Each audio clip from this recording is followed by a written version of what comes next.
What's up, YouTube? It's Ben, and let's talk about recruiting contracts.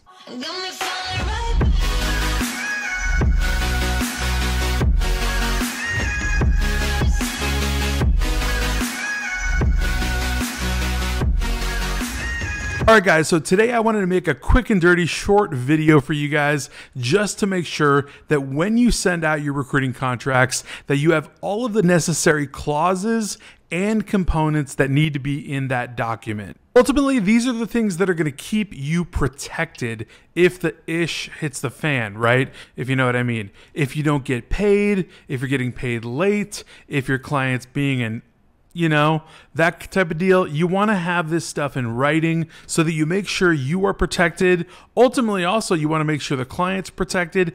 Everyone has to be fair and equitable with their contract. So we're going to dive right in, go through a contract. I just want to make sure that you're aware of exactly what should be in your recruiting contracts so that everything is peachy when you sign off on an agreement. So stick with me until the end here. And before you sign off on that dotted line, let's go over the most important components of your recruiting contracts. Right now would be a pretty good time for you to go ahead and give this video a thumbs up and subscribe if you have not already. And let's jump right into a screen share. All right, guys. So we're right inside my computer here. I am looking at a basic contract. This is an example contract.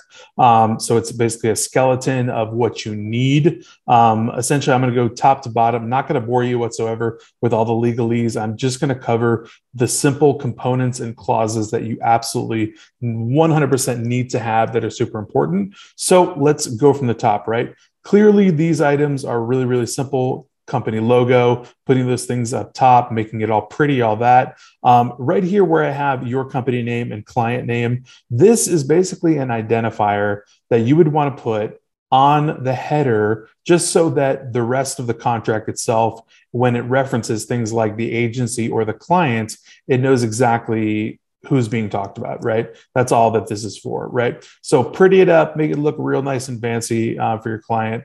But at the end of the day, it does not have to be super, super incredibly fancy. So first things first, this is an agreement to hire direct via agency. So FYI, this is a direct hire agreement. This is not a contract temp agreement. This is direct hire. That's something I'll make a different video about, of course, to talk about contract placement, but this is direct, right? So let's talk about the components and the clauses, right? So once we get down to our first most important one, your payment clause terms. So your payment clause is essentially going to include your payment clause and your net collection terms. So if you don't know what that means, basically your payment is going to be the percentage that you're actually getting paid, possibly per role that you're placing, or if it's just one role, what percentage are you getting placed for that role? Or I'm sorry, what are you getting paid for that role, right? Also in there, it's going to be your net collection terms. So how fast am I getting my money? Am I getting it in 7 days, 10 days, all that kind of stuff, right?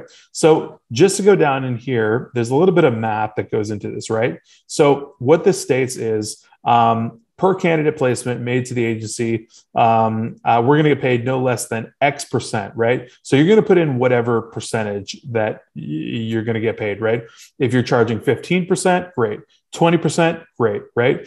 Of the total gross estimated earnings of the candidate hired by the client, right? So when your client hires your candidate, you're going to get, let's just say 20% of a $100,000 salary. That's $20,000, right? And the way we calculate that is on a 20/80 hour work year. So if anyone does not understand or know this, basically it's industry standard known that there are 2,080 hours in a standard work year. And that accounts for weekends, that accounts for holidays, leap years. I think it literally accounts for everything, right? So basically it's the industry standard that a worker would be working 2,080 hours for the entire work year. So what you do is basically take 2,080 times, if your worker is getting paid hourly, you multiply that by their hourly rate and you'll get their annual salary. Then you take their annual salary and take your percentage off of that, right? So like I said, if it's $100,000, and it's 20% commission, you're going to get $20,000. And that's what your payment is going to be. So it's just laid out here for the client. So the client needs to know this. They need to know your payment clause and your terms, right? Down here is our net collection, right? This fee is to be received in full by the agency no later than X days after the official start date of the candidate. So two things here, right? One, what we're saying is we're going to get our payment no later than, let's just say 10 days, right? 10 days is when we want our payment. I want my check in my mailbox, or I want my ACH delivered and direct deposited in 10 days, no later, earlier if you'd like to, but no later than that, right? So that's exactly what that's saying. So you'll put an actual number where this X is right here. On top of that, what we're also saying is that net collection, right? That should be due no later than that date, or our guarantee period, which we'll talk about here in a second, will become null and void. So I'll go over the guarantee next, which will make sense once we talk about that. But if the payment is not made on time, what happens is the guarantee clause goes away. It's no longer in effect, right? So that's exactly what that's talking about, right? So we're talking about getting our payment no later than, let's say, just 10 days, right? We're also talking about another thing, which is you're going to send your invoice, right? Your bill to your client on the start date of the candidate. So if the candidate starts on Monday, right, you send it on Monday, right? Just so they have it 10 days in advance. Or if your net collection terms are 7 days, they have it 7 days in advance. They have plenty of time to cut you a check or to wire you ACH or whatever they do, right? And with that being said, a lot of people ask me that question. It's always up to the client. Ask the client what they do, if they do ACH direct deposit or if they do check. It's totally normal for them to do check. Honestly, 99% of my clients send me checks in the mail. Completely normal. It's not old school or anything like that. But a lot of clients do run ACH direct deposit. So guarantee clause. This is basically your third most important clause in your contract, right? So the guarantee clause is basically if somebody is fired or if somebody quits within a certain period of time that you stipulate, let's say it's 30 days, right? Generally, 30 days is what you aim for a guarantee. It's nice and short, right? If somebody is fired within 30 days, you are required to replace that person up to one time, right? That's basically what the guarantee clause says. So all of that is essentially what's being said right here, right? And remember what I said up above, if your payment for that candidate that actually got hired isn't received on time. So if you said 10 days net collection terms, right? And they send it in 14, the guarantee becomes null and void. Now it's up to you if you want to negotiate and kind of be, a little bit wiggly on that with the client, because maybe sometimes clients will give you, recurring business, or it's not just one role, but it's like 5 roles. So, if they're late by 4 days, you might want to give them a little wiggle room. Otherwise, they're going to pull your entire contract and not give you any more business. And you could lose $20,000, $30,000, $40,000 in business. So with that being said, you can keep this in there, the null and void piece or not. That's up to you. Or you can keep it in there and then just be flexible with it, right? But it is kind of a scare tactic in the contract. But nonetheless, the guarantee clause basically just pretty much lets the client know that, hey, listen, if something doesn't work out, we will take care of it and we'll replace the candidate. Oftentimes, somebody just doesn't work out, they're not the right fit. We don't always know who's the perfect fit. Human beings, human capital, right? Laborers are basically the most unpredictable resource on planet Earth, okay? We can't predict people, right? So we don't know if somebody's going to start a job, quit a week later, quit on the lunch hour, quit in 2 weeks. We don't know. So basically, we try to do a 30-day guarantee. And if that works out, perfect. After 30 days, you're off the hook. You don't need to replace if they quit or if they're fired. And here's one big stipulation about the guarantee. The agency will replace a candidate per the guarantee up to a maximum of 1 time.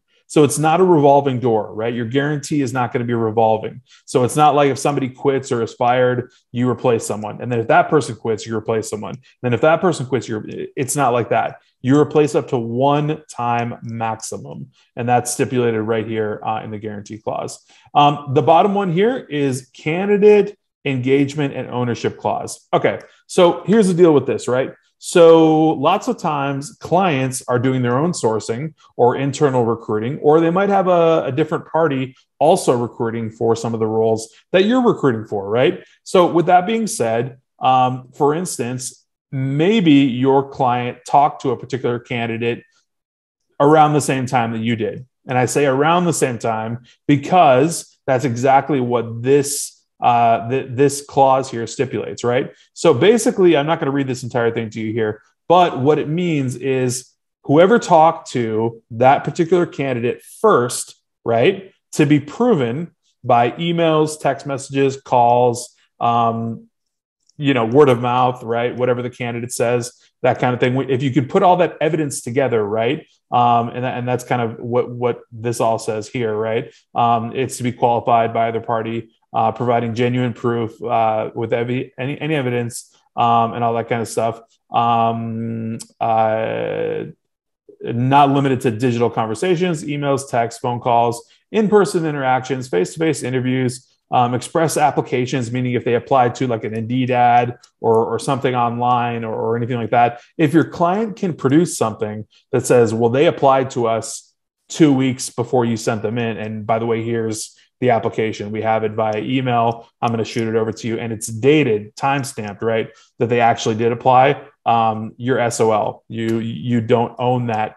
You don't own the material rights to bill for that candidate anymore. However, if it sides in your favor, right, and you can prove that you spoke to that candidate first, you have the material rights to bill for that candidate if the client decides to hire that candidate, right? So basically, this is really, really important because it protects you for all of the sweat equity and all the upfront work that you're doing. I mean, you might put $500 in Indeed ads and get yourself, 15 candidates, right? And if you shoot them all in and, for instance, a couple of them are really, really solid and, they say, oh, no, we actually talked to that person, but you can prove that you talked to them first, boom. This right here is going to protect you and make you your money if they do end up hiring that particular or those particular candidates. At the bottom here, super standard stuff, just like the top, right? You want these signatures. So you want your signature, the agency name, the date signed, client has to sign it, company name, the client's name, right? What their actual company name is, and the date signed. So these things all go into the contract. Now, again, this is a basic contract, very standard, simple. These are kind of the boilerplate things that you need in a contract that you'd be moving forward with.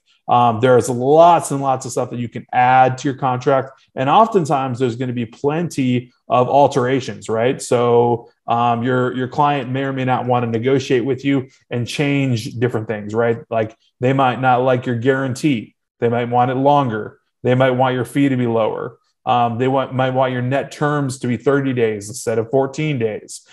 So you've got to negotiate that out, but that's a whole different video. This is just showing you what needs to be in your contract. So I hope this is super, super helpful for you right here.